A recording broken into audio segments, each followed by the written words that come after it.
আসসালামু আলাইকুম, সবাইকে শুভেচ্ছা জানাচ্ছি। মাসুম মাহবুব দেখছেন ওপেন দাইজ ইউটিউব চ্যানেল এবং মাসুম মাহবুব ফেসবুক পেজ। মাসুম ভাই আমার কমেন্টের উত্তর দেন না কেন? কি প্রশ্ন করেছেন ভাই? বলেন। তারিকুল গাজী, আপনি কোনো প্রশ্ন করেছেন? যেই প্রশ্ন করেননি সেই উত্তর আমি কি করে দেব? দর্শক, অদূত মোল্লা কলকাতা পশ্চিমবঙ্গ থেকে দেখছেন। কলকাতার ভাইদের জন্য সহমর্মিতা। বিজিবি জয়ের কারণে সেখান থেকে আমাদের কাছে যে খবরগুলো আসছে খুব খারাপ লাগছে। আরেক ভাই প্রশ্ন করেছেন, ভাই ইদানিং টাইম মেইনটেইন করে চলেন না কেন? আমরা আপনার জন্য বসে আছি। আপনার জন্য ভালোবাসা। ৫ মিনিট দেরি হয়েছে। আ ৫ মিনিট দেরি হয়েছে ভাই। মানুষের জীবন তো। চলেন আপনাদেরকে আজকে অনেকগুলো খবর দিব। আজকের এই লাইভটি হবে খুবই ইম্পোর্টেন্ট। বলতে পারি আজকে আপনাদেরকে স্বপ্ন দেখাবো। আপনাদের গল্প শোনাবো এবং একটা নতুন ইসলামী বিশ্বের গল্প শোনাবো। যারা ভিডিওটি দেখবেন তারা অনেক কিছু জানবেন। আর যারা দেখবেন না অনেক কিছু মিস করবেন। ইরান আমেরিকার যুদ্ধ পরিস্থিতিটা এমন একটা দিকে গিয়ে ভিড়েছে, এখন হিসেব করে দাড়িপাল্লাটা ধরলে দুপাশে দেখা যায় এক পাশে আমেরিকা আর ইসরায়েল, অন্য পাশে ইরান এবং তার মিত্ররা। কিন্তু আমেরিকার পাল্লাটা হালকা হচ্ছে আস্তে আস্তে। সবচেয়ে বড় যে মেসেজ কাল রাতে আমি আপনাদের লাইভে বলেছিলাম, সৌদি আরব ইরানকে প্রস্তাব দিয়েছে একটি চুক্তির জন্য, নন এগ্রেশন প্যাক, অর্থাৎ কেউ কাউকে হামলা করবে না, কোনো এগ্রেশন চলবে না তাদের মধ্যে। আর এই চুক্তিটির গভীরে অনেক তথ্য পাওয়া যাচ্ছে। আমি কিছু আরাবিয়ান সোর্সকে কাল রাত থেকে ডিল করলাম। আমার কিছু আন্তর্জাতিক সাংবাদিক বন্ধুরা রয়েছেন যারা বিভিন্ন দেশে কাজ করেন, তাদের সাথে আমি কালকে অনেক রাত পর্যন্ত এটা নিয়ে আলোচনা করেছি যে সৌদি আরবের এই আলোচনাটা ইরানের প্রাপ্তি কি, ইরান কিভাবে এটাকে ডিল করবে বা হ্যান্ডেল করবে, এখানে আমেরিকা ইসরায়েলের আগামীর ভবিষ্যৎ কি হতে পারে, সবগুলো বিষয়ে আমি তাদের সাথে আলোচনা করে যে তথ্যগুলো পেয়েছি আমি আমার লাইভে আজকে সেগুলো আপনাদের জানাবো। আমি শুরুতে একটি কথা বলি, যারা আমার ভিডিওগুলো একদম ফুল কপি করে তাদের চ্যানেলে আপলোড করেন এবং আমার ছবি ব্যবহার করছেন তাদের চ্যানেলে, একদম আমার নামে আমার ছবি দিয়ে, এটা প্রতারণা। আমি বলছি যে আমার ভিডিও আপনারা যদি কখনো প্রয়োজনে কেটে ব্যবহার করেন বা আরো অনেকের ভিডিও আপনারা নিয়ে ব্যবহার করেন, সেটা আমার কাছে কখনো আপত্তি না, কিন্তু আমার পুরো ভিডিওটা হয়তো ব্যাকগ্রাউন্ড চেঞ্জ করে দিয়ে ক্রমা করে বা বিভিন্নভাবে আপনারা বসান, আবার চ্যানেলটার নামই হয় আমার নামে, চ্যানেলটা হয় আমার ছবি দিয়ে, এটা কি প্রতারণা নয়? এই করে প্রায় 25টি চ্যানেলকে ইতিমধ্যে স্ট্রাইক দিয়ে বন্ধ করেছে আমার অ্যাডমিন টিম। অনেকের দাঁড়িয়ে যাওয়া চ্যানেল। আমার খুব খারাপ লাগে এই কথাটা বলতে, যে আপনারা যদি সোশ্যাল মিডিয়াতে কিছু করে চলতে চান, খেতে চান, এখানে আমার আসলে নিজস্ব কোনো আপনাদের বাধা দেওয়ার কিছু নাই। প্রতারণা করবেন না। আমার অ্যাডমিন টিম খুঁজে খুঁজে এই লোকগুলোকে বের করছে, তাদের ইউটিউব এবং ফেসবুকে চ্যানেলগুলো স্ট্রাইকের মধ্যে ফেলছে একটার পর একটা। পরবর্তী তারা যোগাযোগ করছেন, ভাই আমাকে এই যাত্রা ছেড়ে দেন, এটা করেন ওটা করেন। বারবার সতর্ক করার পর যারা কাজটা করছে না তাদের জন্য বলছি, সিরিজে আপনাদের চ্যানেলগুলো হারাবে। এখন 25টা চ্যানেল নিখোঁজ হয়ে গেছে মনে করেন। এই কাজটা করবেন না। কারণ মানুষ আমাকে প্রশ্ন করে, ভাই আপনার চ্যানেল কয়টা? আমি কজনের চ্যানেলের খবর জানি বলেন? আমি তো নিজের কাজ করি, উপায় পাই না। দর্শক, যে বিষয়টি আসছে সেটি হলো, সৌদি আরব ইরানকে এই প্রস্তাবটি দেওয়ার কয়েকটি লক্ষণ আছে, কারণ আছে।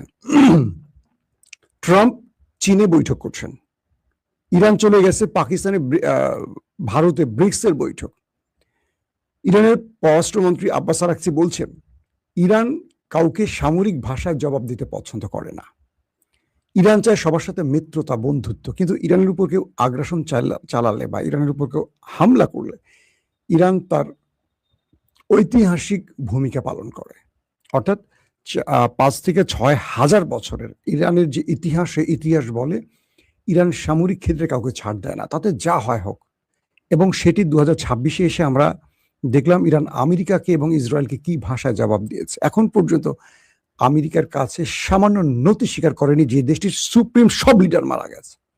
একদম মধ্যবর্তী কমান্ডাররা, নেতারা রাষ্ট্রকে ধরে রেখেছে আমেরিকার বিরুদ্ধে।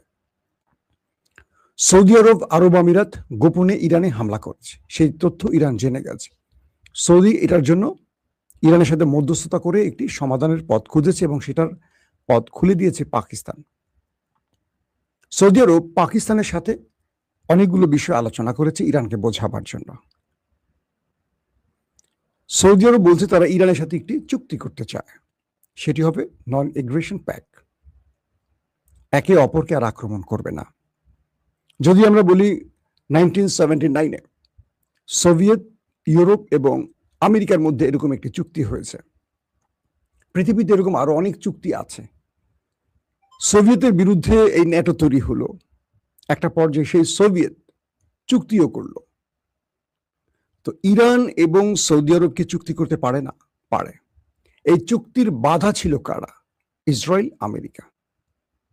আরবকে ইরানের বিরুদ্ধে নিরাপত্তা দিতে গালফ কান্ট্রিতে কে এসেছে? আমেরিকা। আমেরিকা এখানে এসে কি করেছে? পেট্রো ডলার কামাই করেছে। আর আরবের কাছে প্রচুর অস্ত্র বিক্রি করেছে। আমেরিকার অর্থনীতির একটি ধাপ হলো অস্ত্র ব্যবসা। আমেরিকা বিভিন্ন দেশকে চাপে ফেলে, হুমকি দেয়, নিজেরাই বিপদে ফেলে, নিজেরাই বিভিন্ন রকম তথ্য দিয়ে হুমকি টুমকি দেখিয়ে বলে তুমি নিরাপত্তাহীনতায় আছো, অস্ত্র কেন। এবং আমেরিকা সেখানে অস্ত্র বিক্রি করে, আবার বহু দেশে যুদ্ধ ছড়িয়ে দিয়ে অস্ত্র বিক্রি করে, এটা সবাই জানেন। আরবদের বোঝালো ইরান তোমাদের জন্য থ্রেট। যেমন কুয়েত যখন দখল করেছিল ইরাক, সাদ্দাম হোসেন, তারপর এই যুদ্ধটা বাঁধালো কারা? এই আমেরিকারা, বুশেরা বাঁধিয়ে বোঝালো ইরাক যেভাবে কুয়েত দখল করেছে, ইরান প্রস্তুতি নিচ্ছে তোমাদের দখলের জন্য। প্রথমে ইরাককে যুদ্ধে নামালো আমেরিকা। এক মার্কিন সাংবাদিকের ইন্টারভিউ আপনারা দেখেছেন, এটা অনেক আগের কথা। তারপর ইরাককে যুদ্ধে নামালো কে? আমেরিকা। এরপর আস্তে করে মইটা কেড়ে নিল আমেরিকা, নিয়ে আরবদের কাছে গিয়ে আমেরিকা কি বলল? দেখো ইরাক বা সাদ্দাম কিভাবে কুয়েত দখল করে ফেললো এক রাতের অন্ধকারে, এরপর তোমাদের দখল করে ফেলবে ইরান, ইরাক বা ইরান প্রস্তুতি নিচ্ছে। তারপর সে যুদ্ধে জড়ালো কে? আমেরিকা। পুরো আরব, বাংলাদেশে জড়ালো সে যুদ্ধে। আমেরিকার নেতৃত্বে পুরো মুসলিম দেশগুলো আসলো, একটা লড়াই হলো, ইরাক পরাজিত হয়ে আবার ভেগে চলে গেল ইরাক কুয়েত ছেড়ে। এই হিস্ট্রি তো সবাই জানেন। এরপর আরবকে একে একে করে ট্যাবলেট খাওয়ালো মার্কিন যুক্তরাষ্ট্র, যে তোমাদের জন্য শুধু ইরাক নয়, আরো বড় হুমকি হবে ইরান। তাহলে কি করতে হবে? তোমরা আমাদের ঘাঁটি দাও।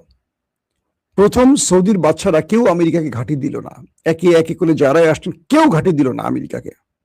কিন্তু শেষে এক দুর্বল আরবের বাদশাহ, যিনি পশ্চিমা ধাঁচের, তিনি দিয়ে দিলেন সেই ঘাঁটি। ধারণা করছি তার নাম আজিজ হতে পারে। এর আগে ফয়সালের কাছে চাওয়া হয়েছে, ফয়সাল দেয়নি। তো এর পরবর্তী এই আরবে বসে আরবের তেল চুষছে, আরবের কাছে অর্থ বিক্রি করছে, এবং আরবের টাকায় আমেরিকা তরতর করে তার অর্থনীতি উপরে উঠালো। এই হলো ধরেন সূত্রের একটা গল্প। ইরান আরবকে বোঝাচ্ছে যে তোমার জন্য আমি থ্রেট না, কিন্তু আরব বিশ্বাস করছে না। তো এই যুদ্ধের পর ইরান যখন আরবের বা গালফ কান্ট্রিতে ব্যাপক ধোলাই চালালো এবং আমেরিকার 16টা সেনা ঘাঁটিকে তছনছ করে দিল, তখন আরব দেখলো, হায় আমি কাকে আমার দেশে এত টাকা দিয়ে পুষছিলাম, যারা আমাকে নিরাপত্তা দিবে, কি নিজে নিরাপত্তা দিতে পারছে না। যখন তারা জানলো আমেরিকা ইরানের ধোলাইতে ব্যাপক ক্ষতির মুখে পড়েছে, এবং ইরান যেভাবে এতগুলো দেশকে একসাথে টার্গেট করছে, 10 থেকে 12টা দেশকে ঘুরে ঘুরে টার্গেট করে একটা দেশ মারছে, আমেরিকা, ইসরায়েল এবং গালফের দেশগুলো, তখন আরব বুঝতে পারছে যে তাদেরকে একটা ফেক নিরাপত্তা দিয়ে রেখেছিল আমেরিকা। এরপর তারা পাকিস্তানের শরণাপন্ন হয়। এই প্রস্তাবগুলো আসে, প্রথমে তারা গোপনে হিটও করে এই আরব, সৌদি আরব এবং আরব আমিরাত। একটা পর্যায়ে পাকিস্তানের মধ্যস্থতায় ইরানের কাছে প্রস্তাব আসে, ইরান এই প্রস্তাব অ্যাকসেপ্ট করে। ইরান এই অপেক্ষাটাই ছিল। ইরান সৌদিকে দুটো শর্ত দিয়েছে। এক, তোমার সাথে আমার নিরাপত্তা চুক্তি হবে, কিন্তু তোমার দেশ ব্যবহার করে আমার দেশে যেন কেউ হামলা করতে না পারে, নাম্বার 1। এখন তোমাকে আরেকটা চুক্তি মনে রাখতে হবে, তুমি তো আমার ভয়ে আমেরিকাকে ঘাঁটি দিয়েছো তোমার দেশে, তাই তো? আমার সাথে তোমার চুক্তি হয়ে গেলে আমেরিকার কি কোনো প্রয়োজন আছে? খেয়াল করেন, আমার সাথে যদি তোমার চুক্তি হয়ে যায় যে তোমাকে আমি আক্রমণ করবো না, তুমি আমাকে আক্রমণ করবে না, তো এই চুক্তিটা হয়ে গেলে তোমার দেশে আমেরিকা থাকবে কেন? বিদায় করো আমেরিকাকে। বলা হচ্ছে সৌদির সাথে এই চুক্তির মধ্যে কাতার, কুয়েত জড়াবে, অর্থাৎ তারাও আসবে আস্তে আস্তে, আরব আমিরাত ছাড়া। আরব আমিরাত হয়তো শেষের দিকে আসবে যখন একা হয়ে পড়বে। যদি সৌদি আরবের সঙ্গে ইরানের এই চুক্তিটি হয়ে যায়, সম্ভাবনা বেশি, তাহলে ইরানের প্রথম কাজ হবে সৌদিকে দুটো ফর্মুলা দিবে। এক, যে তোমাকে আমেরিকা নয়, নিরাপত্তা এখন আমি দেব, যেহেতু তুমি আমার ভয় পাচ্ছ। বনের যদি খরগোশটাকে বাঘ খেয়ে ফেলবে, বা বনের হরিণটাকে যদি বাঘ বা সিংহ খেয়ে ফেলবে ভয় থাকে, সেই সিংহ বাঘ যদি নিজেই বলে তোমাকে আমি নিরাপত্তা দেব, নো টেনশন, তাহলে হরিণ বা অন্য ছোট প্রাণীর আর টেনশন থাকে? তোমার সাথে আমি চুক্তি করব, তোমাকে আমি নিরাপত্তা দিব, প্রয়োজনে অস্ত্র দিব, পুরো আরবকে আমি ঢেকে রাখবো, তুমি আমেরিকাকে আর এখানে রাখবা না, কারণ আমেরিকা যতক্ষণ থাকবে তোমাকে আমি নিরাপত্তা দিতে পারবো না। আমেরিকাই ফলস ফ্ল্যাগ অপারেশন করবে, আমেরিকা বিভিন্ন উল্টাপাল্টা করে তোমার সাথে আমাকে লাগাবে, তোমার সাথে আমার এই চুক্তি স্থায়ী হতে দেবে না, কারণ ওদের স্বার্থ নষ্ট হবে, নাম্বার ওয়ান। নাম্বার টু, আরবের জন্য হুমকি কে? আরবের জন্য দুটো দেশ হুমকি, এক ইরান, এক ইসরায়েল, দুই ই। বলা হচ্ছে এই যুদ্ধের পর আমেরিকা গালফকে ছেড়ে যেভাবে ইসরায়েলকে বাঁচাবার জন্য তার সকল প্রতিরক্ষা ব্যবস্থা ব্যবহার করেছে, আরব এটুকু বুঝে গেছে যে আমেরিকার মূল টার্গেট ইসরায়েলকে রক্ষা করা এবং শক্তিশালী করা। আরবের রাষ্ট্রগুলোর থেকে শুধু এত বছর ধরে, দশকের পর দশক ধরে অর্থ নিচ্ছে, লুটপাট করছে, অস্ত্র বিক্রি করছে, কার্যত কিচ্ছু করেন না। হলে ইরান এভাবে অ্যাটাক করে আরবকে নাকানি চুবানি খাওয়াতে পারে না। আসেন 3 নাম্বার, আরবরা এখন চিন্তা করছে যে এই যুদ্ধে যদি ইরান হেরে যায়, মানে আরবের কাছে ইরান এই ফর্মুলা দিচ্ছে, বা তাদের মধ্যপ্রাচ্যের যারা রাজনৈতিক বিশ্লেষক তারা বলছেন এই যুদ্ধে আরব, ইরানের সাথে আমেরিকা এবং আমেরিকার সাথে আর ইসরায়েলের সাথে ইরানের যে যুদ্ধটা হলো, এই যুদ্ধে যদি ইরান হেরে যেত, তাহলে পুরো মধ্যপ্রাচ্যের কন্ট্রোল যেত কার হাতে? ইসরায়েলের হাতে, কারণ আমেরিকা তার ক্যান্টনমেন্ট হিসেবে ইসরায়েলকে বসিয়ে রেখেছে এখানে। অত দূর থেকে আমেরিকা প্রতিদিন আসতো না, প্রতিদিন সকাল বিকাল আরবকে চট থাপ্পড় মারতো ইসরায়েল নামক দেশটা। তো আরবকে ইরান বলছে যে তুমি আমাকে দুর্বল করতে চাও, পুরো আরব মিলে আমেরিকাকে দিয়ে ইসরায়েলকে দিয়ে আমাকে দুর্বল করতে চাও, ফাইন, আমাকে দুর্বল করার পর এখানে শক্তিশালী হবে কে? ইসরায়েল, তাই তো? ইসরায়েল ফিলিস্তিনকে যেভাবে দখল করছে, লেবাননকে যেভাবে দখলের চেষ্টা করছে, তার গ্রেটার ইসরায়েল পরিকল্পনায় তোমাদের কোন কোন দেশের নাম আছে দেখো, ম্যাপটা ভালো করে দেখো।